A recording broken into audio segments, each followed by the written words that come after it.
Welcome back to C education YouTube channel. ഇന്ന് നമ്മൾ എടുക്കുന്നത് സെറോളജിക്കൽ ടെക്നിക്സിൻ്റെ സെക്കൻഡ് പാർട്ടാണ്.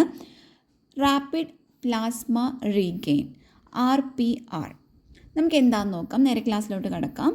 RPR card test is a macroscopic non treponemal flocculation card test used to screen syphilis.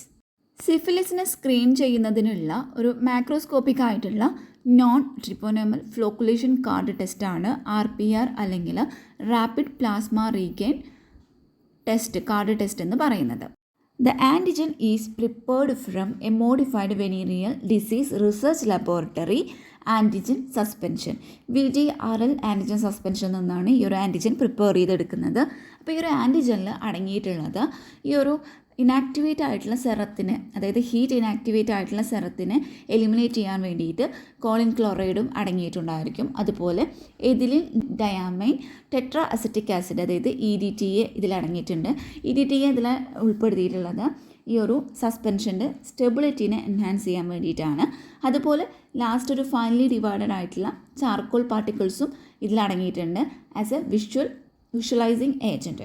അപ്പോൾ ഇതെല്ലാം അടങ്ങിയിട്ടുള്ളൊരു ആൻറ്റിജൻ സസ്പെൻഷനിൽ നിന്നാണ് ആൻറ്റിജനെ പ്രിപ്പേർ ചെയ്യുന്നത്.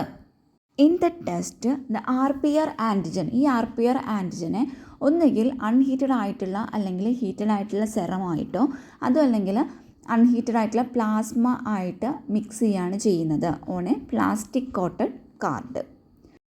ലിപ്പോയിഡൽ material released damaged host cells, അതുപോലെ തന്നെ ലിപ്പോ പ്രോട്ടീൻസ് ലൈക്ക് മെറ്റീരിയൽസ്, അതുപോലെ തന്നെ possibly cardiolipins released from the treponemes. അപ്പോൾ അവയിലൊക്കെയുള്ള IgM അതുപോലെ തന്നെ IgG ആൻറ്റിബോഡീസിനെയാണ് ഈ RPR ടെസ്റ്റിലൂടെ മെഷർ ചെയ്യുന്നത്. ആൻറ്റി ലിപ്പോയിഡൽ ആൻറ്റിബോഡീസ് എന്ന് പറയുന്നത് ഡിസീസുകളാണ്, ബട്ട് ഓൾസോ പ്രൊഡ്യൂസ്ഡ്. അത് മാത്രമല്ല ഈ ഒരു നോൺ ട്രിപ്പോനോമൽ ഡിസീസുകൾ, അക്യൂട്ടോ അല്ലെങ്കിൽ ക്രോണിക് നാച്ചുറോ ഉള്ള നോൺ ട്രിപ്പോനോമൽ ഡിസീസുകൾ, അതുപോലെ തന്നെ ടിഷ്യൂ ഡാമേജുകൾ, ഇതൊക്കെ അവിടെ സംഭവിക്കുന്നുണ്ട്. ആൻറ്റിബോഡീസുകൾ അവിടെ പ്രസൻ്റ് ആണെന്നുണ്ടെങ്കിൽ അവ ആൻറ്റിജനെ ലിപ്പിഡ് പാർട്ടിക്കിൾസുമായിട്ട് കമ്പൈൻ ചെയ്യുന്നു ആൻഡ് കോസിങ് ദം ടു അഗ്ലൂട്ടിനേറ്റ്. അതുപോലെ ചാർക്കോൾ പാർട്ടിക്കിൾസ് ആണെങ്കിൽ അതെന്ത് ചെയ്യുന്നു, ഈ ആൻറ്റിബോഡീസുമായിട്ട് അത് കോ അഗ്ലൂട്ടിനേറ്റ് ചെയ്യുകയും ആൻഡ് ഷോസ് അപ്പ് ബ്ലാക്ക് ക്ലംസ്, അതായത് ഒരു വൈറ്റ് കാർഡിൽ അതൊരു ബ്ലാക്ക് ക്ലംസ് ആയിട്ട് അത് ഷോ അപ്പ് ചെയ്യുകയാണ് ചെയ്യുന്നത്. If antibodies are not present, antibodies അവിടെ പ്രസൻറ്റ് അല്ല എന്നുണ്ടെങ്കിൽ ഈ ഒരു ടെസ്റ്റ് മിക്സ്ചർ എന്ന് പറയുന്നത് ഇസ് യൂണിഫോംലി ഗ്രേ ആയിരിക്കും. Without some other evidence for the diagnosis of syphilis, the reactive non treponemal test does not confirm treponema pallidum infection. അതായത് ഇതിൽ മറ്റ് എവിഡൻസ് ഒന്നും, ഈ ഒരു സിഫിലിസിൻ്റെ ഡയഗ്നോസിസിൽ മറ്റ് എവിഡൻസ് ഒന്നും ഇതിൽ കാണാനായിട്ട് പറ്റിയില്ല എന്നുണ്ടെങ്കിൽ അവിടെ എന്താണ് സംഭവിക്കുന്നത്, ഈ ഒരു നോൺ ട്രിപ്പോണോമൽ ടെസ്റ്റ് വഴി നമുക്ക് ഈ ഒരു ട്രിപ്പോണീമ പല്ലീഡിയം ഇൻഫെക്ഷൻ നമുക്ക് ഡിറ്റക്റ്റ് ചെയ്യാനോ അല്ലെങ്കിൽ കൺഫേം ചെയ്യാനോ പറ്റില്ല. ക്വാളിറ്റേറ്റീവ് ടെസ്റ്റുകൾക്ക് സ്യൂട്ടബിൾ ആയിട്ടുള്ള സ്പെസിമെൻസ് ആണ് ഈ ഒരു സെറം എന്ന് പറയുന്നതും പ്ലാസ്മ എന്ന് പറയുന്നതും. അപ്പോൾ ഇവ രണ്ടും ക്വാളിറ്റേറ്റീവ് ടെസ്റ്റിന് സ്യൂട്ടബിൾ ആണ്. The test plasma samples within 48 hours after collection. അതായത് നമ്മൾ കളക്ട് ചെയ്തതിന് ശേഷം ഒരു 48 hours തന്നെ നമ്മൾ ഈ പ്ലാസ്മ സാമ്പിൾസിനെ ടെസ്റ്റ് ചെയ്തിരിക്കണം. Rapid plasma reagin test is a general screening ടെസ്റ്റാണ്. ഇതൊരു ജനറൽ സ്ക്രീനിങ് ടെസ്റ്റാണ്. Can be adapted to automation. ഇതിന് നമുക്ക് ഓട്ടോമേഷന് വേണ്ടിയിട്ട് വേണമെങ്കിൽ അഡാപ്റ്റഡ് ചെയ്യാവുന്നതാണ്. But it cannot be performed on CSF. അപ്പം നമുക്കിതിന് CSFൽ ഒരിക്കലും ഇതിന് എന്ത് ചെയ്യാനായിട്ട് പറ്റില്ല, പെർഫോം ചെയ്യാനായിട്ട് പറ്റില്ല. കാർഡിയോ ലിപ്പിൻ ആൻറ്റിജൻ എന്ന് പറയുന്നത് is modified with choline chloride to make it more stable. ഈ കാർഡിയോ ലിപ്പിൻ ആൻറ്റിജൻ എന്ന് പറയുന്നത് കോളിൻ ക്ലോറൈഡും വെച്ചിട്ട് അതിന് മോഡിഫൈ ചെയ്തിട്ടുണ്ട്. എന്തിനു വേണ്ടിയിട്ടാണെന്ന് വെച്ചാൽ it to make it more stable ആക്കാൻ വേണ്ടിയിട്ട്. അറ്റാച്ച്ഡ് ടു ചാർക്കോൾ പാർട്ടിക്കിൾസ്, അതിന് വേണ്ടിയിട്ടായിരിക്കും to allow macroscopic reading and is very stable. Test procedure നോക്കാം. സെറം അല്ലെങ്കിൽ പ്ലാസ്മ എന്ന് പറയുന്നത് നമ്മൾ എന്ത് ചെയ്യുന്നു, ഒരു സർക്കിൾ, ഈ ഒരു കാർഡിലുള്ള ആ സർക്കിളിലോട്ട് ആഡ് ചെയ്ത് കൊടുക്കുന്നു. അതിനുശേഷം it spreads. 1 drop of antigen is added. ഇതിലോട്ട് നമ്മൾ 1 drop ഓഫ് ആൻറ്റിജനും ആഡ് ചെയ്ത് കൊടുക്കുന്നു. Rotate at 100 RPM/minute for 8 minutes. ഇതിന് നമ്മൾ 100 RPM/minute നമ്മൾ അതിനെ റൊട്ടേറ്റ് ചെയ്യണം. ഒരു 8 minutes ഇതിനെ റൊട്ടേറ്റ് ചെയ്യണം. Result are read macroscopically. എന്നിട്ട് നമ്മൾ റിസൾട്ട് മാക്രോസ്കോപ്പിക്കലി അതിനെ റീഡ് ചെയ്യുകയാണ് ചെയ്യുന്നത്. A control must be run. ഒരു കൺട്രോൾ എന്തായാലും ഉണ്ടായിരിക്കണം. RPR appears to be more sensitive than the VDRL. അപ്പോൾ VDRLനേക്കാളും കുറച്ചുകൂടി സെൻസിറ്റീവ് ആയിട്ട് കാണുന്നത് RPR ആണ്. നെക്സ്റ്റ് വരുന്നത് പോളിമറൈസ്ഡ് ചെയിൻ റിയാക്ഷൻ അഥവാ PCR ആണ് നമ്മൾ പറയാൻ പോകുന്നത്. A technique in molecular biology used to amplify അല്ലെങ്കിൽ multiply a single copy or few copies of a piece of DNA, generating thousands to million of copies of that particular DNA sequence. അതാണ് polymerise chain reaction എന്ന് പറയുന്നത്. അതായത് molecular ബയോളജിയിൽ നമ്മൾ use ചെയ്യുന്ന ഒരു ടെക്നിക്കാണ് ഈ ഒരു PCR ടെക്നിക്ക് എന്ന് പറയുന്നത്. ഇതിൽ ഒരു പീസ് ഓഫ് DNA നിന്നും നമുക്കതിനെ ആംപ്ലിഫൈ ചെയ്തിട്ട് അല്ലെങ്കിൽ മൾട്ടിപ്ലൈ ചെയ്തിട്ട് ഒരു സിംഗിൾ കോപ്പിയോ അല്ലെങ്കിൽ ഫ്യൂ കോപ്പീസ് ഓഫ് നമ്മൾ ആ സെലക്ട് ചെയ്തിട്ടുള്ള DNAയുടെ കുറച്ച് കോപ്പീസൊക്കെ ഉണ്ടാക്കാവുന്ന ആ ഒരു ടെക്നിക്കാണ് ഈ ഒരു PCR എന്ന് പറയുന്നത്. അതുവഴി നമുക്ക് 1000 to millions ഓഫ് കോപ്പീസ് നമുക്ക് ഇതിൽ ഉണ്ടാക്കാനായിട്ട് ജനറേറ്റ് ചെയ്യാനായിട്ട് പറ്റുന്നതാണ്. PCR ഒരു റെവല്യൂഷണറി മെത്തേഡാണ്, ഡെവലപ്ഡ് ബൈ കാരി മുല്ലിസ്. ഒരു ടെംപ്ലേറ്റ് സ്ട്രാൻഡ് ഓഫ് DNAക്ക് അതിന് മാച്ചായിട്ടുള്ള ഒരു കോംപ്ലിമെൻ്ററി DNA സ്ട്രാൻഡ്, പുതിയ DNA സ്ട്രാൻഡിനെ സിന്തസൈസ് ചെയ്യാനുള്ള DNA പോളിമറൈസിൻ്റെ എബിലിറ്റീനെ ബേസ് ചെയ്തിട്ടാണ് ഈ ഒരു PCR ഇരിക്കുന്നത്. ഈ ഒരു DNA പോളിമറൈസിന് അതിൻ്റെ ഒരു പ്രീ എക്സിസ്റ്റിംഗ് ആയിട്ടുള്ള 3'OH ഗ്രൂപ്പിലോട്ട് മാത്രമേ ന്യൂക്ലിയോടൈഡിനെ ആഡ് ചെയ്യാനായിട്ട് പറ്റുള്ളൂ. അപ്പോൾ ഇതിനൊരു പ്രൈമർ ആവശ്യമാണ്. ഈ പ്രൈമറിലോട്ട് നമുക്ക് ഫസ്റ്റ് ആൻഡ് അതർ ന്യൂക്ലിയോടൈഡിനെ നമുക്ക് ആഡ് ചെയ്യാനായിട്ട് പറ്റുന്നതാണ്. PCR components. അപ്പോൾ ഫസ്റ്റ് പറയുന്നത് DNA template, the sample DNA that contains the target sequence. അപ്പോൾ ഈ സാമ്പിൾ DNAയിൽ എന്തുണ്ടായിരിക്കും? ടാർഗറ്റ് സീക്വൻസ് കണ്ടെയ്ൻ ചെയ്തിട്ടുണ്ടായിരിക്കും. At the beginning of the reaction, ഈ റിയാക്ഷൻ്റെ ആരംഭ സമയത്ത് നമ്മളൊരു ഹൈ ടെമ്പറേച്ചർ ഈ ഒരു ഒറിജിനൽ ഡബിൾ സ്റ്റാൻഡേർഡ് DNA മോളിക്യൂളിന് അപ്ലൈ ചെയ്ത് കൊടുക്കുന്നുണ്ട്. എന്തിനു വേണ്ടിയിട്ടാണ്? To separate the strand from each other. അതാണ് ഡീനാച്ചുറേഷൻ എന്ന് പറയുന്നത്. സെക്കൻഡ് പറയുന്നത് DNA പോളിമറൈസ് ആണ്. അപ്പോൾ this enzyme synthesize new strands of DNA complementary to the target sequence. ഈ ടാർഗറ്റ് സീക്വൻസിന് കോംപ്ലിമെൻ്ററി ആയിട്ടുള്ള ന്യൂ സ്ട്രാൻഡ് ഓഫ് DNAനെ സിന്തസൈസ് ചെയ്യുന്ന എൻസൈമാണ് DNA പോളിമറൈസ് എന്ന് പറയുന്നത്. മൂന്നാമത്തെയാണ് ടാഗ് DNA പോളിമറൈസ് എന്ന് പറയുന്നത്.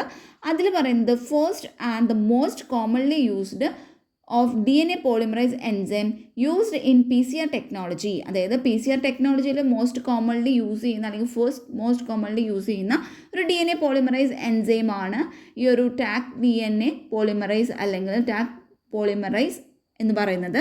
അത് ഒബ്റ്റെയിൻ ചെയ്തിരിക്കുന്നത് ബാക്ടീരിയം തെർമസ് അക്വാറ്റിക് എന്ന് പറയുന്ന ബാക്ടീരിയത്തിൽ നിന്നാണ് അത് കിട്ടിയിരിക്കുന്നത്. നമുക്ക് ആ പേര് കേൾക്കുമ്പോൾ തന്നെ അറിയാം അതൊരു ഹീറ്റ് സ്റ്റേബിൾ ആയിരിക്കും. നെക്സ്റ്റ് ഫോർത്ത് ആയിട്ട് പറയുന്നത് പ്രൈമേഴ്സ് ആണ്. Short piece of a single standard DNA that are complementary to the target sequence. അപ്പോൾ എന്താണ് ഈ പ്രൈമേഴ്സ് എന്ന് പറയുമ്പോൾ അതൊരു short piece of single standard DNA ആണ്. അത് ഈ ടാർഗറ്റ് സീക്വൻസിനോട് കോംപ്ലിമെൻ്ററി ആയിരിക്കും. Then enzyme polymerase begins to synthesize new DNA from the end of the primers. ഈ പ്രൈമേഴ്സിൻ്റെ എൻഡിൽ നിന്നാണ് ന്യൂ DNAനെ ഈ ഒരു പോളിമറൈസ് എന്ന് പറയുന്ന എൻസൈം സിന്തസൈസ് ചെയ്യാനായിട്ട് തുടങ്ങുന്നത്. PCRൽ യൂസ് ചെയ്യുന്ന ഈ ഒരു ടാഗ് പോളിമറൈസ് എന്ന് പറയുന്നത് ഹീറ്റ് റെസിസ്റ്റൻ്റ് ആണ്. അപ്പോൾ ഹീറ്റ് റെസിസ്റ്റൻറ്റ് DNA പോളിമറൈസ് ആണ് ഇത്. Fifth one is deoxynucleotide or deoxynucleotide triphosphate, GNTPs. അപ്പോൾ ഈ single unit of the base A, T, G and C equipped with the phosphate group. ഈ DNTPs എന്ന് പറയുന്നത് are the building block for the new DNA stand. അപ്പോൾ new DNA സ്റ്റാൻഡിന് വേണ്ടിയിട്ടുള്ള building ബ്ലോക്കുകളാണ് DNTPs എന്ന് പറയുന്നത്. അപ്പോൾ DATP എന്ന് പറയുന്നത് അതിൻ്റെ ഫുൾ ഫോം വരുന്നത് ഡിയോക്സി അഡിനോസിൻ ട്രൈഫോസ്ഫേറ്റ് എന്നാണ്. GTP ആണെങ്കിൽ അതെന്താണ്? ഡിയോക്സി ഗ്വാനോസിൻ ട്രൈഫോസ്ഫേറ്റ് ആണ്. DCTP ആണെങ്കിൽ ഡിയോക്സി സൈറ്റിഡീൻ ട്രൈഫോസ്ഫേറ്റ് ആണ്. TTP ആണെങ്കിൽ ഡിയോക്സി തൈമിഡിൻ ട്രൈഫോസ്ഫേറ്റ് ആണ്. നെക്സ്റ്റ് സിക്സ്ത് വൺ ആണ് PCR proceed with conversion of sample RNA into cDNA with reverse transcriptase enzyme. അതാണ് RT-PCR എന്ന് പറയുന്നത്, reverse transcription PCR. Next P C ആറിൻ്റെ ഒരു ഇമേജാണ് തന്നിരിക്കുന്നത്. P C R components, D N A sample, primers, nucleotides, Taq polymerase, അതുപോലെ mix buffer, P C R tube ഉണ്ടായിരിക്കും. അത് നമ്മൾ തെർമൽ സൈക്കിളറിൽ വെച്ചിട്ടാണ് വരുന്നത്. അപ്പോൾ വൺ സൈക്കിൾ പി സി ആറിൻ്റെ പ്രോസസ്സിലുള്ള വൺ സൈക്കിളാണിത്. ഡീനാച്ചുറേഷൻ ഉണ്ട്, അനീലിംഗ് ഉണ്ട്, എക്സ്റ്റൻഷൻ ഉണ്ട്. പി സി ആർ മെത്തേഡുകൾ നോക്കാം. Reaction, mixture. Though P C R occurs in vitro or outside of the organism's body in the laboratory. അത് പി സി ആർ എന്ന് പറയുന്നത് ഇൻവെർട്രോ ആയിട്ടോ അല്ലെങ്കിൽ ലബോറട്ടറിയിൽ, അതായത് outside the body of the organism, അങ്ങനെയായിട്ട് ലബോറട്ടറിയിലായിട്ടോ ഇത് നടക്കാവുന്നതാണ്. It is based on natural process of D N A replication. Then the reaction occurs when D N A sample, Taq polymerase, deoxynucleotides, അതായത് DATP, GTP, CTP, TTP, primers, അത് forward അല്ലെങ്കിൽ reverse primers ആയിരിക്കാം. And other reagents, manmade ആയിട്ടുള്ള chemical compounds ഉണ്ടായിരിക്കും, such as mix buffers ഒക്കെ are added to a sample tube. ആ ട്യൂബിനെയാണ് നമ്മൾ എപ്പൻഡോർഫ് ട്യൂബ് എന്ന് പറയുന്നത്. അപ്പോൾ ഈ തന്നിരിക്കുന്നത് എപ്പൻഡോർഫിൻ്റെ ഒരു പിക്ചറാണ്. അപ്പോൾ നമ്മൾ പറഞ്ഞത് സാമ്പിളുകളെല്ലാം കൂടിയിട്ട് ഡി എൻ എ സാമ്പിളും അതുപോലെ തന്നെ ടാഗ് പോളിമറൈസ്, ഡിയോക്സി ന്യൂക്ലിയോടൈഡുകൾ, പിന്നെ പ്രൈമേഴ്സ്, അതുപോലെ മറ്റ് റിയേജൻസ്, മിക്സ് ബഫേഴ്സൊക്കെ ഈ ഒരു സാമ്പിൾ ട്യൂബിലോട്ട് ആഡ് ചെയ്ത് കൊടുക്കുന്നു. റിയേജൻ്റ് എന്താ ചെയ്യുന്നത്? ഈ ഡി എൻ എ കോഡിനെ കോപ്പി ചെയ്യാൻ ആവശ്യമായിട്ടുള്ള ആ ഒരു റിയാക്ഷനെ ഇത് ഫെസിലിറ്റേറ്റ് ചെയ്യാണ് ചെയ്യുന്നത് യൂസിങ് എ മെഷീൻ. ആ മെഷീനെ നമ്മൾ തെർമൽ സൈക്ലർ എന്നാണ് വിളിക്കുന്നത്. There are 3 clear steps in each P C R cycle. ഓരോ പി സി ആർ സൈക്കിളിലും 3 ക്ലിയർ സ്റ്റെപ്സ് ആണ് ഉള്ളത്. ആൻഡ് ഈച്ച് സൈക്കിൾ, ഓരോ സൈക്കിളും approximately doubles the amount of target D N A. Target D N എയുടെ എമൗണ്ടിനെ ഡബിൾസ് ചെയ്യാണ് ചെയ്യുന്നത്. This is an exponential reaction. ഇതൊരു എക്സ്പോണൻഷ്യൽ റിയാക്ഷൻ ആണ്. So more than 1 billion copies of original or target D N A are generated in 30 to 40 P C R cycle. ഒരു 30-40 P C R സൈക്കിളിനുള്ളിൽ തന്നെ നമുക്ക് ആവശ്യമായിട്ടുള്ള ഈ target D N എയുടെ അല്ലെങ്കിൽ original D N എയുടെ 1 billion കോപ്പീസിനെ നമുക്ക് അതിൽ എന്ത് ചെയ്യാനായിട്ട് പറ്റും? ജനറേറ്റ് ചെയ്യാനായിട്ട് പറ്റുന്നതാണ്. Sample preparation. നമ്മൾ പി സി ആർ ആരംഭിക്കുന്നതിന് മുമ്പായിട്ട് നമ്മൾ ഈ സാമ്പിളിൽ നിന്നും ഡി എൻ എനെ ഐസൊലേറ്റ് ചെയ്തെടുത്തിരിക്കണം. D N A extraction is a multi stop process that may be done manually or with an instrument. നമുക്കത് മാനുവലി ആയിട്ടോ അല്ലെങ്കിൽ ഇൻസ്ട്രുമെൻറ്റ് യൂസ് ചെയ്തിട്ടോ ചെയ്യാവുന്നതാണ്. Separating the target D N A, അതാണ് ഡീനാച്ചുറേഷൻ സ്റ്റെപ്പ് എന്ന് പറയുന്നത്. അപ്പോൾ അതിൽ വരുന്നത് during the first step of P C R. ഈ ഒരു പി സി ആറിൻ്റെ ഫസ്റ്റ് സ്റ്റെപ്പിനെ നമ്മൾ എന്ത് വിളിക്കുന്നു? ഡീനാച്ചുറേഷൻ എന്ന് വിളിക്കുന്നു. ഇവിടെ നമ്മൾ ചെയ്യുന്നത് ഈ ട്യൂബ് അതായത് സാമ്പിൾ കണ്ടെയ്ൻ ചെയ്തിട്ടുള്ള ഈ sample D N A contain ചെയ്തിട്ടുള്ള ട്യൂബിനെ നമ്മൾ എന്ത് ചെയ്യുന്നു? ഇതിലോട്ട് നമ്മളൊരു 95 ഡിഗ്രി സെൽഷ്യസോളം അതിനേക്കാൾ കൂടുതലായിട്ട് നമ്മൾ അതിനെ ഹീറ്റ് ചെയ്യുന്നു. അതുവഴി നമുക്ക് ഈ ഡബിൾ സ്റ്റാൻഡേർഡ് ആയിട്ടുള്ള ഡി എൻ എനെ നമുക്ക് സെപ്പറേറ്റ് ചെയ്തിട്ട് 2 സെപ്പറേറ്റ് സ്റ്റാൻഡുകളായിട്ട് കിട്ടുന്നതാണ്. അപ്പോൾ ഈ ഹൈ ടെമ്പറേച്ചർ എന്ത് ചെയ്യുന്നു? Breaks the relatively weak hydrogen bond between nucleotide that form the D N A double helix. അപ്പോൾ D N A double helix form ചെയ്തിട്ടുള്ള ന്യൂക്ലിയോടൈഡുകൾ തമ്മിൽ ഉള്ള ഈ ഒരു വീക്കായിട്ടുള്ള ഹൈഡ്രജൻ ബോണ്ടുകളെ ഈ ഒരു ഹൈ ടെമ്പറേച്ചർ എന്ത് ചെയ്യുന്നു? ബ്രേക്ക് ചെയ്യാണ് ചെയ്യുന്നത്. അതാണ് അതിൻ്റെ ഒരു ഫോട്ടോയാണ് നമ്മളിവിടെ പിക്കാണ് തന്നിരിക്കുന്നത്. ഒരു ടെംപ്ലേറ്റ് ഡി എൻ എ ഉണ്ടായിരിക്കും. അതിന് നമ്മൾ 95 ഡിഗ്രി സെൽഷ്യസിൽ കൂടുതലായിട്ട് നമ്മൾ അതിനെ ഹീറ്റ് ചെയ്യുമ്പോൾ എന്താവുന്നു? സെപ്പറേറ്റ് ആയിട്ടുള്ള 2 ഡി എൻ എ സ്റ്റാൻഡുകൾ അവിടെ ഫോം ചെയ്യുന്നു. നെക്സ്റ്റ് വരുന്ന സ്റ്റെപ്പാണ് binding primers to the D N A sequence, അതായത് annealing step. P C R does not copy all the D N A in the സാമ്പിളിലുള്ള എല്ലാ ഡി എൻ എനെയും ഇത് പി സി ആർ കോപ്പി ചെയ്യണമെന്നില്ല. It copies only very specific sequence of genetic code targeted by the P C R primers. ഈ P C R primers target ചെയ്തിട്ടുള്ള അങ്ങനത്തെ ഒരു specific sequence of genetic കോഡിനെ മാത്രമാണ് അത് കോപ്പി ചെയ്യുന്നത്. These primers are man made oligonucleotide. അപ്പോൾ man made ആയിട്ടുള്ള ഒളിഗോ ന്യൂക്ലിയോടൈഡ്സ് ആയിരിക്കും ഇത്തരം പ്രൈമേഴ്സ് എന്ന് പറയുന്നത്. അപ്പോൾ ഈ ഒളിഗോ ന്യൂക്ലിയോടൈഡ് എന്താ ചെയ്യുന്നത്? That bind or anneal only 2 sequence on either side of the target D N A region. 2 primers, അതിൽ ഫോർവേഡും റിവേഴ്സ് പ്രൈമേഴ്സും ഉണ്ടായിരിക്കാം. അപ്പോൾ 2 primers are used in step 2, 1 for each of the newly separated D N A stand. ഈ primers എന്ത് ചെയ്യുന്നു? Primers bind to the beginning of the sequence. ഈ സീക്വൻസിൻ്റെ ബിഗിനിങ്ങിൽ വന്നിട്ട് ഇത് ബൈൻഡ് ചെയ്യുന്നു. That will be copied. Marking of the sequence for the step 3. ഈ ഒരു മൂന്നാമത്തെ സ്റ്റെപ്പിന് വേണ്ടിയിട്ട് അതിനെ എന്ത് ചെയ്യുന്നു, മാർക്ക് ചെയ്യുന്നു, അടയാളപ്പെടുത്തുന്നു. ഡ്യൂറിങ് ദ സ്റ്റെപ്പ് 2, ഈ രണ്ടാമത്തെ സ്റ്റെപ്പ് നടക്കുന്ന ടൈമിൽ the tube is cold and primers binding occurs between 50 to 60 degree Celsius. അപ്പോൾ എന്താ പറയുന്നത്, നമ്മൾ ഈ രണ്ടാമത്തെ സ്റ്റെപ്പ് അനീലിംഗ് സ്റ്റെപ്പ് ചെയ്യുന്ന ടൈമിൽ ഈ ട്യൂബിൽ നമ്മൾ കൂൾ ചെയ്യുന്നു. അതിനുശേഷം ഈ പ്രൈമർ ബൈൻഡിങ് എന്ന് പറയുന്നത് ഒരു 50 to 60 ഡിഗ്രി സെൽഷ്യസിൻ്റെ ആ ഒരു ടൈമിലാണ് പ്രൈമർ ബൈൻഡിങ് നടക്കുന്നത്. The step 2 yield 2 separate strand of DNA with sequence marked off by primers. Now the 2 strands are ready to copied. അപ്പോൾ അനീലിങ്ങിൻ്റെ സ്റ്റെപ്പ് നമ്മൾ നോക്കുകയാണെങ്കിൽ അനീലിങ്ങിൽ സംഭവിക്കുന്നത് എന്താണ്, പ്രൈമർ ബൈൻഡ് ചെയ്യുന്നത് നമ്മൾ പറഞ്ഞു 50 to 60 ഡിഗ്രി സെൽഷ്യസിൻ്റെ ഉള്ളിലാണെന്ന്. അപ്പോൾ ഒരു 50 to 68 ഡിഗ്രി സെൽഷ്യസ് ഒക്കെ ആകുമ്പോൾ അനീലിങ് അവിടെ സ്റ്റാർട്ട് ആവുകയാണ് ചെയ്യുന്നത്. ദെൻ മേക്കിംഗ് എ കോപ്പി, അതായത് extension step. In the third phase of the reaction called extension step. അപ്പോൾ ഈ മൂന്നാമത്തെ ഫേസിനെ നമ്മൾ എക്സ്റ്റൻഷൻ സ്റ്റെപ്പ് എന്നാണ് വിളിക്കുന്നത്. ഇവിടെ ടെമ്പറേച്ചർ എന്ന് പറയുന്നത് അപ്രോക്സിമേറ്റ്ലി ഒരു 74 ഡിഗ്രി സെൽഷ്യസ് ആയിട്ട് അതിനെ നമ്മൾ ഇൻക്രീസ് ചെയ്യാണ് ചെയ്യുന്നത്. പ്രൈമേഴ്സ് മാർക്ക് ചെയ്തിട്ടുള്ള റീജിയണിൽ നിന്നും തുടങ്ങി ഈ ഒരു പുതിയ സ്ട്രാൻഡ്, അതായത് കോംപ്ലിമെൻ്ററി ടെംപ്ലേറ്റ് സ്ട്രാൻഡിന് കോംപ്ലിമെൻ്ററി ആയിട്ടുള്ള പുതിയ സ്ട്രാൻഡ് ഓഫ് DNA ക്രിയേറ്റ് ചെയ്യുന്നതിന് വേണ്ടി എന്ത് ചെയ്യുന്നു, ഈ പോളിമറേസ് അനീൽഡ് പ്രൈമേഴ്സിലോട്ട് ന്യൂക്ലിയോടൈഡിനെ ആഡ് ചെയ്ത് വിടുകയാണ് ഇതിൽ ചെയ്യുന്നത്. നമുക്ക് ആ ഇമേജ് നോക്കാം. ഇലോങ്ങേഷൻ അല്ലെങ്കിൽ എക്സ്റ്റൻഷൻ സ്റ്റെപ്പിൽ 72 ഡിഗ്രി സെൽഷ്യസ് ഹീറ്റാണ് അവിടെ വരുന്നത്. അപ്പോൾ അങ്ങനെ വരുമ്പോൾ പുതിയ എന്ത് വരുന്നു, സ്ട്രാൻഡ് അവിടെ രൂപപ്പെടുകയാണ് ചെയ്യുന്നത്.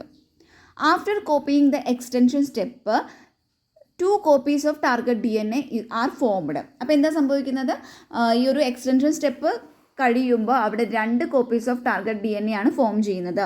ഇപ്പോൾ സെക്കൻഡ് സൈക്കിള് ജനറേറ്റ് ചെയ്യുന്നത് 4 DNA കോപ്പീസിനെ ആയിരിക്കും. തേർഡ് സൈക്കിൾ ആണെന്നുണ്ടെങ്കിൽ അവിടെ ജനറേറ്റഡ് ആവുന്നത് 8 DNA കോപ്പീസ് ആയിരിക്കും. ഇവിടെ അത് ആൻഡ് ആയി പോയതാണ് കേട്ടോ, സോറി, അത് 8 ആണ്. Thus, exponential increase in DNA copies will occur to generate billions of copies in a short period of time. 30th സൈക്കിളൊക്കെ ആകുമ്പോൾ, ഒരു 30ാമത്തെ സൈക്കിളൊക്കെ ആകുമ്പോൾ അവിടെ ജനറേറ്റഡ് ആവുന്ന DNA കോപ്പീസിൻ്റെ നമ്പറാണ് ഇവിടെ തന്നിട്ടുള്ളത്. നെക്സ്റ്റ് നമുക്ക് അപ്ലിക്കേഷൻസ് ഓഫ് PCR നോക്കാം. Gene cloning, genetic engineering, DNA sequencing, forensic investigations etcetera. ഇവിടെയെല്ലാം ഈ ഒരു PCR ടെക്നിക്ക് യൂസ് ചെയ്യുന്നുണ്ട്.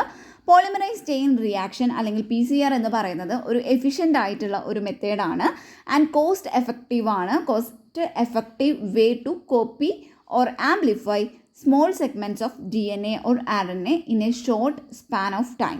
അപ്പോൾ ഒരു ചെറിയ സമയത്തിനുള്ളിൽ തന്നെ DNA-നെയോ അല്ലെങ്കിൽ RNA-യോടെയോ ഒരു സ്മോൾ സെഗ്മെൻറ്റ്സിനെ മൾട്ടിപ്ലൈ ചെയ്യാനോ അല്ലെങ്കിൽ കോപ്പി ചെയ്യാനോ ഉള്ള ഒരു കോസ്റ്റ് എഫക്റ്റീവ് ആയിട്ടുള്ള ഒരു വേ ആണ് PCR എന്ന് പറയുന്നത്. PCR ഉപയോഗിച്ചിട്ട് നമുക്ക് millions of copies of A section of DNA നമുക്ക് മെയ്ഡ് ചെയ്യാനായിട്ട് പറ്റും in just A few hours. ഒരു ചെറിയ സമയത്തിനുള്ളിൽ തന്നെ, മണിക്കൂറുകൾക്കുള്ളിൽ തന്നെ നമുക്ക് അങ്ങനെ എന്ത് ചെയ്യാനായിട്ട് പറ്റും, കോപ്പീസ്, മില്യൺസ് ഓഫ് കോപ്പീസ് ഉണ്ടാക്കാനായിട്ട് പറ്റുന്നതാണ്. The yielding enough DNA required for analysis.